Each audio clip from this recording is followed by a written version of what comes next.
da Verdade, devocional de 20 de julho. O ministério da palavra como instrumento depurador da igreja. Fugi, filhos de Benjamim, do meio de Jerusalém. Tocai a trombeta em Tecoa e levantai o facho sobre Bet-Aquerem, porque do lado do norte surge um grande mal, uma grande calamidade. A formosa e delicada, a filha de Sião, eu deixarei em ruínas. Contra ela virão pastores com os seus rebanhos. Levantarão suas tendas em redor, e cada um apacentará no seu devido lugar. Preparai a guerra contra ela, disponde-vos e subamos ao meio-dia. Ai de nós, que já declina o dia, já se vão estendendo as sombras da tarde. Disponde-vos e subamos de noite e destruamos os seus castelos, porque assim diz o Senhor dos Exércitos. Cortai árvores e levantai tranqueiras contra Jerusalém. Esta é a cidade que há de ser punida. Só opressão há no meio dela. Como o poço conserva frescas as suas águas, assim ela a sua malícia.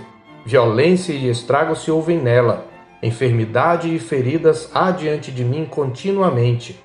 Aceita a disciplina, ó Jerusalém, para que eu não me aparte de ti, para que eu não te torne em assolação e terra não habitada. Jeremias 6, de 1 a 8. Em Jeremias 6, a calamidade sobre Jerusalém é anunciada por Jeremias de maneira vívida e dramática. O povo é instado a fugir e dar o alarme acerca da invasão do inimigo cuja investida é inevitável. Trata-se de mais um oráculo anunciando a invasão da Babilônia contra o Reino do Sul. E o tempo todo fica claro que o mal vem do Senhor, como manifestação do seu juízo contra a rebeldia de Judá. A formosa e delicada, a filha de Sião, eu deixarei em ruínas, diz o verso 2. O próprio Senhor, o mesmo que alerta seu povo para a calamidade iminente, é o que ordena o ataque nos versos 4 a 6. O alerta é motivado por sua graça e misericórdia, o ataque do inimigo por sua justiça e santidade. A invasão do norte seria a disciplina do Senhor sobre o seu povo, cuja malícia se renovava, produzindo violência, devastação e enfermidade. A malícia e a violência exigiam a punição da parte do justo juiz. A devastação, a enfermidade e as feridas resultantes clamavam pela cura do Pai de misericórdias. Por isso, nos versos 7 e 8, Jerusalém mais uma vez é convidada a aceitar a disciplina a fim de evitar que o Senhor a abandonasse e a entregasse à desolação. Mas o povo rejeita a palavra do Senhor, demonstrando com isto ter ouvidos incircuncisos, isto é, impuros, desobedientes para com a aliança e incapazes de atender à repreensão, como ele diz no verso 10, parte A. A quem falarei e testemunharei para que ouçam? Eis que os seus ouvidos estão incircuncisos e não podem ouvir. No capítulo 4, verso 4, Jeremias já havia denunciado que apesar de eles terem recebido o sinal da aliança abrâmica, a circuncisão física, o próprio coração, sede da personalidade, era incircunciso, isto é, impuro e não regenerado. Tal estado de pecaminosidade ia além dos ouvidos moucos para a repreensão. Eles chegaram a sentir desgosto pela palavra do Senhor. Eis que a palavra do Senhor é para eles coisa vergonhosa, não gostam dela, diz o verso 10, parte B. Esta reprovação da palavra do Senhor por parte do povo o levava a cercar-se de falsos profetas e pastores de ocasião, que amavam o lucro e falavam qualquer coisa para agradar o povo, pregando-lhes mensagens otimistas. Como médicos charlatães, eles prometiam cura sem tratar da doença que causava o mal. É o que está escrito nos versos 13 e 14. Porque desde o menor deles até ao maior, cada um se dá a ganância, e tanto o profeta como o sacerdote usam de falsidade. Curam superficialmente a ferida do meu povo, dizendo paz, paz, quando não há paz. Com a consciência adormecida e a autoestima alimentada pelos maus pastores, o povo havia perdido a vergonha de praticar abominações contra o Senhor. O verso 15 diz: serão envergonhados porque cometem abominação sem sentir por isso vergonha, nem sabem que coisa é envergonhar-se. Portanto, cairão com os que caem. Quando eu os castigar, tropeçarão, diz o Senhor. e neste estado de endurecimento recusavam-se terminantemente a ouvir os apelos insistentes de Deus através dos seus profetas que apontavam o caminho da restauração. Assim diz o Senhor: ponde-vos à margem no caminho e vede. Perguntai pelas veredas antigas, qual é o bom caminho. Andai por ele e achareis descanso para a vossa alma. Mas eles dizem: não andaremos. Também pus atalaias sobre vós, dizendo: estai atentos ao som da trombeta. Mas eles dizem: não escutaremos. Versos 16 e 17. Por isso é verdadeiro dizer que o mal, por um lado, vinha do Senhor como forma de disciplina, mas por outro lado, era fruto dos próprios pensamentos e desejos do povo ao rejeitar os termos da aliança estabelecidos na lei do Senhor.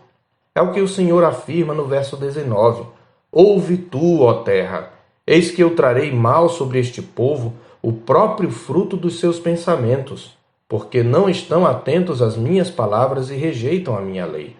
Apesar de manterem o culto com toda a sua pompa e formalidade, a desobediência o tornava abominável a Deus. Para que, pois, me vem o incenso de Sabá e a melhor cana aromática de terras longínquas? Os vossos holocaustos não me são aprazíveis, e os vossos sacrifícios não me agradam, diz o Senhor no verso 20. Por isso eles tropeçariam no seu próprio engano. Assim, mais uma vez, a invasão da Babilônia é anunciada e descrita, e ao anúncio segue-se mais uma vez um convite ao quebrantamento e à humilhação, dos versos 22 a 26. Nos versos 27 a 30, ao oráculo segue-se uma exortação ao profeta Jeremias. Ele é relembrado do seu duplo papel. Em primeiro lugar, como um acrisolador, um depurador de metais preciosos, sua pregação tem a função de examinar e provar os caminhos do povo de Deus e a genuinidade de sua fé. Em segundo lugar, como uma cidade fortificada, o profeta se ergueria contra os pecados do povo. Contudo, para a sua tristeza, ele é advertido pelo Senhor de que em vão será sua pregação, não encontrará a fé salvadora, como está escrito neste trecho. Qual acrisolador te estabeleci entre o meu povo? Qual fortaleza? Para que venhas a conhecer o seu caminho e o examines. Todos eles são os mais rebeldes e andam espalhando calúnias. São bronze e ferro, são todos corruptores. O fole bufa, só chumbo resulta do seu fogo. Em vão continua o depurador, porque os iníquos não são separados. Prata de refúgio lhes chamarão, porque o Senhor os refugou. Daquilo que ouvimos, aprendemos que quando o povo de Deus se afasta dos seus caminhos e preceitos, torna-se objeto do juízo disciplinador do Senhor. Tal juízo consiste em deixar o povo rebelde provar dos frutos das suas próprias decisões.